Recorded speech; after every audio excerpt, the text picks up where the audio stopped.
All right, so this is my little video that I'm creating for this culture assignment.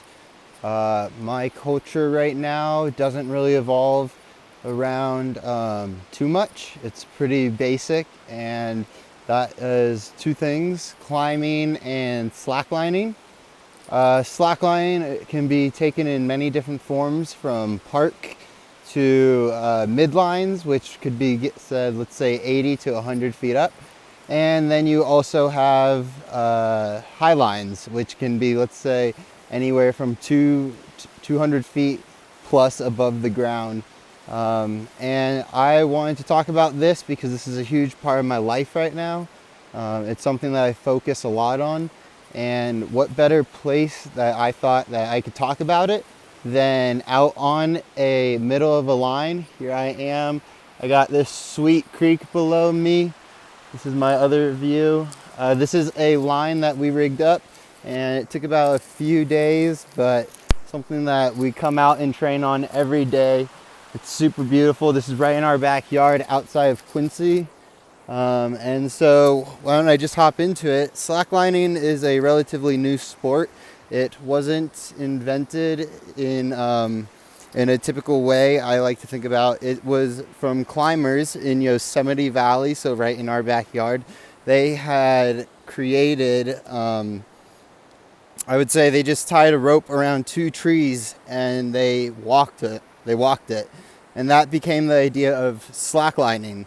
Of course, over time, 1980s, mids, webbing came around. And from talking to these pioneers of slacklining and highlining, I have gained this information that webbing was first seatbelt material, so the same thing that your car is made out of. However, they took it and they folded it over, and then they sewed that shut, and so they had this tubular style. And that is how slacklining got invented.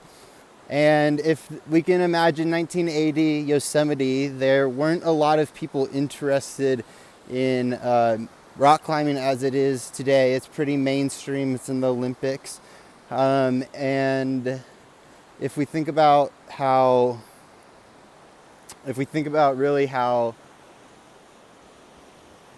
sorry, I lost my train of thought. There was an animal that flew by. See if I can capture it. Doesn't look like it. If we think about the dirt bags, I could say in Yosemite, there were few given the population at the time. There were three main slackliners in Yosemite, and that was Chongo Chuck, some other guy, and Bruce. I don't know how to pronounce his last name, and I don't want to mess it up, so we're just going to call him Bruce. However, it is important to note that with time, I'd say the first 3 to 10 years of slacklining, there weren't many people involved. And nowadays you have at least, I wouldn't want to say you have millions of people slacklining, because it's a little daunting to be out here. You're kind of exposed to the elements up here. I am tied in, just so you know. It looks something like this. This leash catches me.